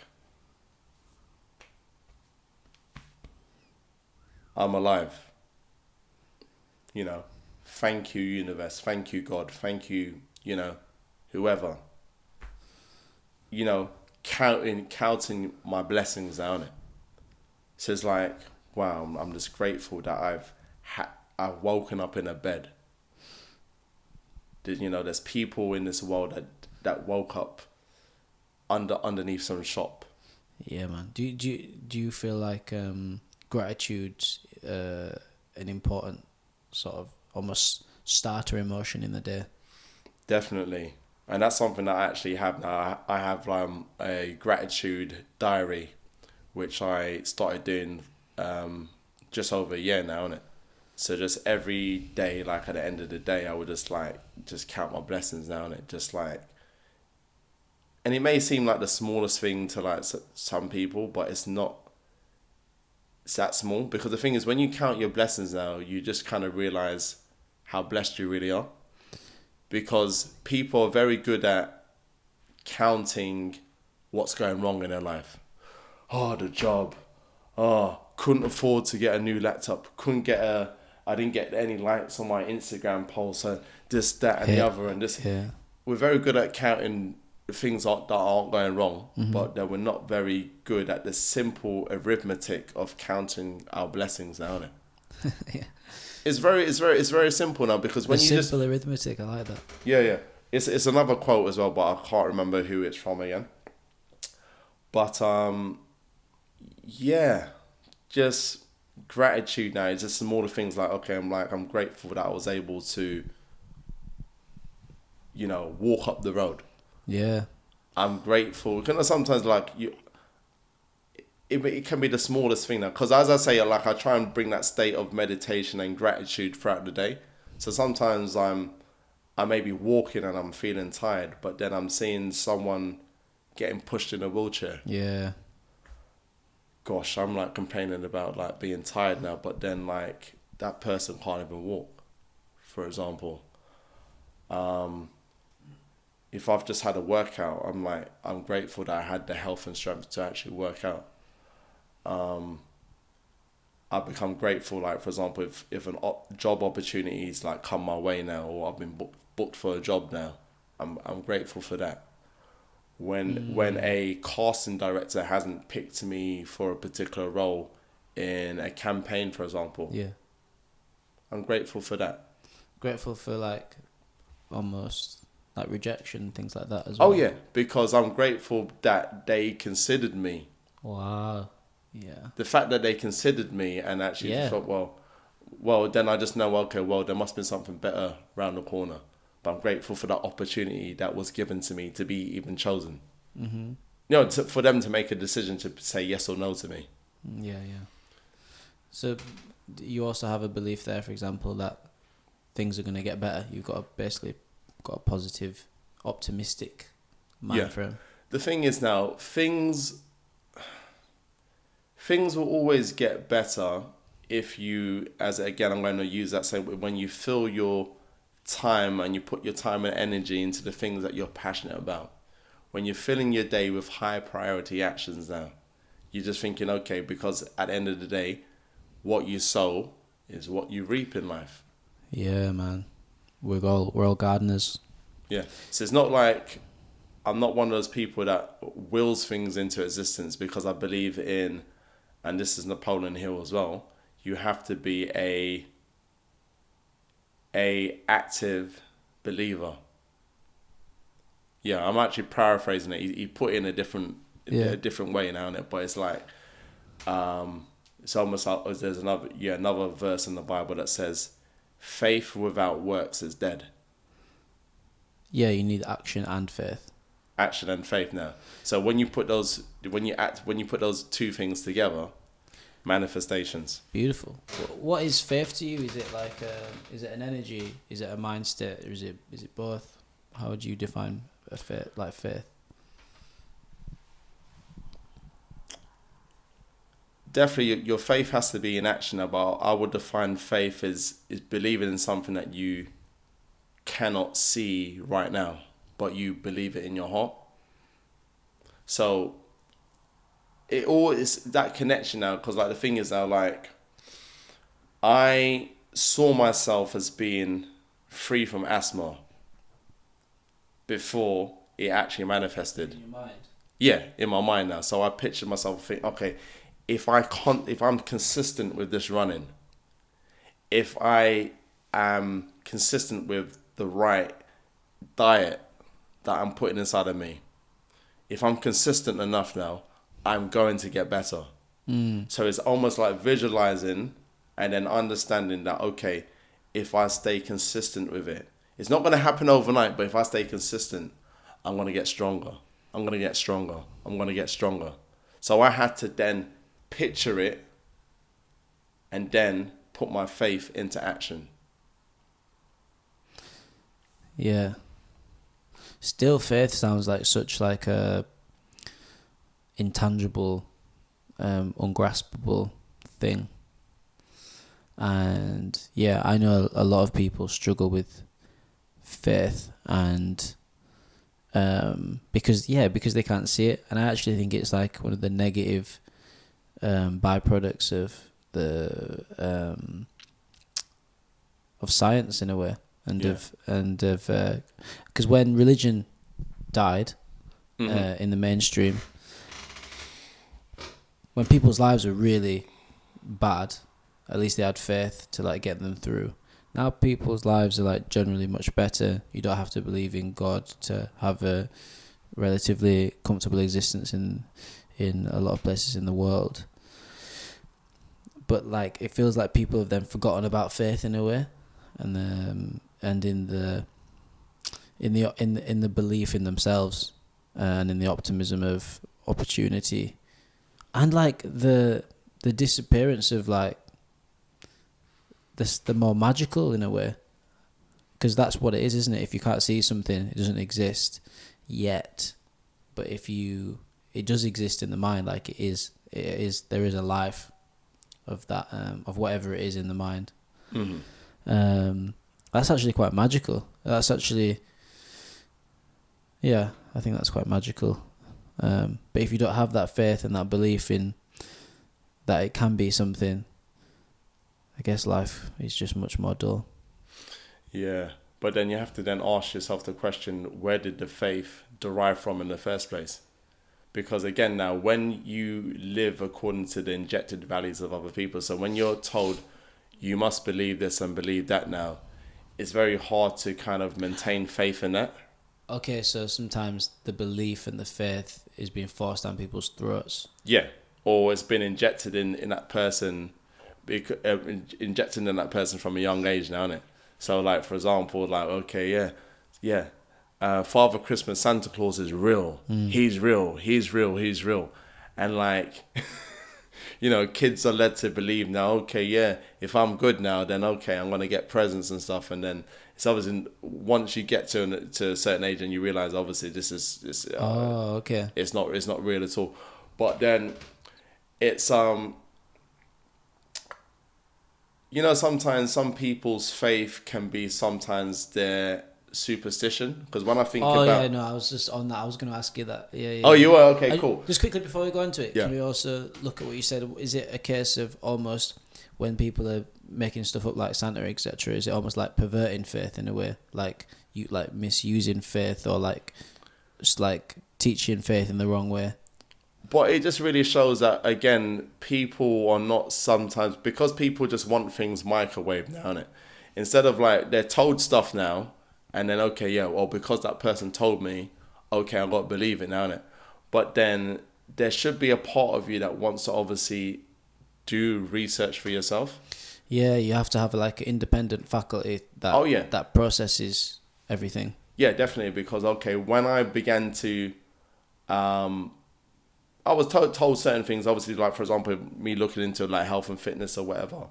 It wasn't until I done the research for myself and I actually put it into practice, and I'm thinking, okay, yeah, I can actually have faith in what so-and-so said about something because it's worked well for me. Through experience. Through experience as well, innit? But people kind of follow things blindly now. Test their experience, and that, I think that can also lead us to what you're saying, which is like people can almost like... In fact, do you want to talk about it? In the way that people can also believe, like really believe and have faith in like the negative side of life, or in nothing. Like people can really believe in a pessimistic future, for example. They're like, no, I'm telling you, like, I know it's going to be bad. Do you know what I mean? And they're telling you with all their heart. they tell you all this, so you're like, whoa, okay, like I guess it is. I guess I believe you for for you, for the way that you're framing the future, from your perspective. And I think that's, it's sort of sad. It's sad, but it's almost, it's sort of funny as well in a way. It's sad, don't it? But then let me quote the great musical genius Stevie Wonder in his song Superstitious. And the line is, when you believe in things that you don't understand, you'll suffer. Yeah. Superstition isn't the way. That's cool. It's like, oh, well, you just get all this information now. Okay, cool. If I don't walk through that door 7 times now, I'm going to have bad luck throughout the whole day. You know what those examples he was using now in the song, now, innit? Oh, if I don't pray X amount of times now, this is going to happen to me. If I don't give X amount of money to a certain organisation, I'm going to be cursed or whatever, now, innit? Okay, but who said that now? Okay, oh, it's because someone said so, innit? But then, okay, when you really look into your beliefs and look into who wrote it now and who the author was of that book or whatever it is now, when you look into it now, then you're thinking like, okay, cool, that was actually false. But then sometimes there's certain things that you can look into and you think, okay, that's true. Because like sometimes that suffering part now, when you believe something that's not really true, you're sort of like, okay, restricting your life now, innit? Well, I can't do this and I can't do that because a lightning bolt's going to hit me. But then when you realise that it's not true, you set yourself free. Because it's back to that saying that the truth sets you free. So when you seek the truth for yourself, whatever it is now, then you realise, okay, cool. It's okay for me to have aspirations now. It's okay for me to go for my dreams and my goals. But that you're only going to develop that faith now once you're willing to dig deep in it. People just want to just sit down and just be told by some leader now, this is the way and this is what you should follow. Yes, sir. Yes, sir. 3 bags full. It's easy just to be fed information now, isn't it? And life is hard. And a good life is still hard, but more fulfilling and enjoyable. For sure. Precisely, though, but yeah, it all depends on what a person's willing to tolerate now, innit? But as I say, the symptoms, because people are not willing to track back, okay, why am I feeling sad? Why am I unable to, like, for example, now, like, I've got nothing against any spiritual leaders or whatever now, but you have to always do what's right for you, innit? Yeah. So a particular person may, for example, I'm into meditation now, innit? So a particular person may wake up at 4 a.m. every day and meditate. And then someone may like think, okay, oh, this person's such an inspiration. Now this person they look like they've got it so together now, innit? I got to get up at 4 a.m. every morning and if I get up every morning at 4 a.m., it's going to work for me, though. I'm going to be like that person now, innit? No. It's just finding out about what's good for you, what works for you. Precisely. Wow, so everything starts with you. It starts with you, and it's okay to be unique and be an individual. It's fine. Because I believe everyone is perfect and unique just the way they are. You believe in people? Yeah, I believe in people. But I mean... You believe in the potential of people? I believe in the potential of people now, innit?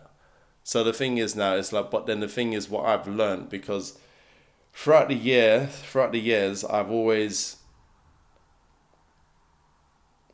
been heavily invested in like, okay, let me listen to all your problems now, innit? Okay, now I'm going to give you the answer. But then I found the more that I was giving people answers now, the more they wouldn't put any of that into practice at all. But I've obviously learned techniques of like, okay, cool. You know what? Your strength comes from within you. Okay, So it's asking again. It's back to asking the right questions now, isn't it? Totally. Yeah, I've just figured out the same thing. I've just got to a point in my coaching where I understand that the person has all the resources, even if it's not accessible right now. But the aim is to allow the person to access them, to guide them to empower themselves, as opposed to having the answer. One can have the idea of the answer, but one has to empower the other person, if possible, to empower themselves, and then have that tool forever, and also have the ownership and be in possession of not only the technique but their own path. That's correct. Yeah, it's beautiful. It's beautiful. And that stems from a belief in people as opposed to just oneself. Yeah, because the thing is now, what helps? Well, the reason I have so much faith in people because in a sense you have to obviously see yourself in that person. Yeah. Because you got to realize even yourself as an individual, you're always constantly developing and getting stronger as an individual. You've seen your own journey, so you understand that other people can go through a journey as well. Precisely. Yeah. And I know what it feels like to be, because obviously I've used examples of obviously parents, family, people in your past that sort of like try and dictate to you and say this, that. Because one powerful thing that I've learned now is that when you don't take control of your life, other people will. Yes. Yes. But once you give yourself that permission to be you, it's so empowering. It's so life-changing. I can feel it right now. I can feel the energy when you're talking about it. It's because I've come from that place. It's free. You're free. Yeah, you feel free now, much freer than before. Oh yeah, no, definitely. That's why even like people that probably haven't seen me in a few years, and when they see me, they're like thinking like, gosh, like. I saw one guy at the gym last week now. I used to work with him probably about 7 years ago. And he saw me at the gym now and he was like, he said, I swear people aren't meant to be getting younger, but I said, how's it possible that like Reynolds like looking younger? Well, I said like, well, if you take care of yourself and obviously you're doing what you love, loving what you do, yeah, man, it changes you, transforms you. Because I believe in obviously when you heal on the inside, it manifests on the outside. Your outside appearance, your energy, your vibe, your aura. I hear that, brother. Bro, I'd love to do another podcast in the future. I feel like you've got endless wisdom. Very inspiring person. And even when we first met, we just met in the club. I was DJing, I was working, sort of paying my way in the world, and you were getting down. You were nodding. You were like, yeah, you do good music. I just felt like an instant connection, even though I didn't know that you were Reynolds the fitness guy, the athlete. So I just want to thank you for coming over and for connecting in this way. And it'd be great to keep in touch. Definitely, bro. I'm just thank you for this opportunity. And the thing is, I'm just obviously a believer, obviously, of vision and writing your goals down. And actually, part of my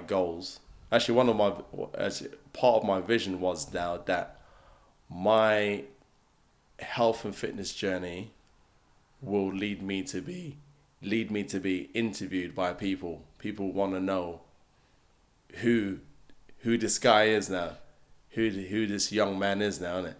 So it's kind of like I've been interviewed before and I've been interviewed by you. So that's just a manifestation of obviously, again,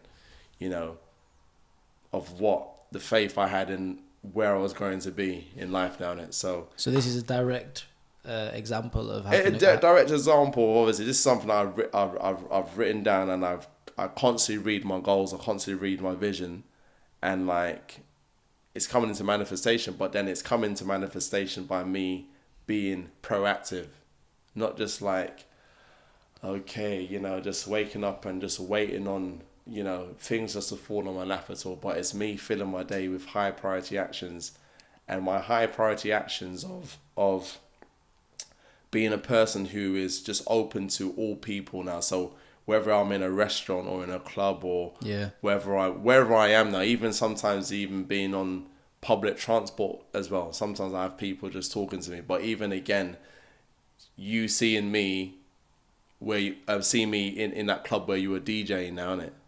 There was something about me that just I feel comfortable just talking to this guy. Yeah, yeah. I get sometimes the most random people speaking to me, but then that's just my heart now. That's just my life now. Just obviously to give to people. So yeah, so I do appreciate you obviously just, you know, calling me down to do this interview. It's my pleasure.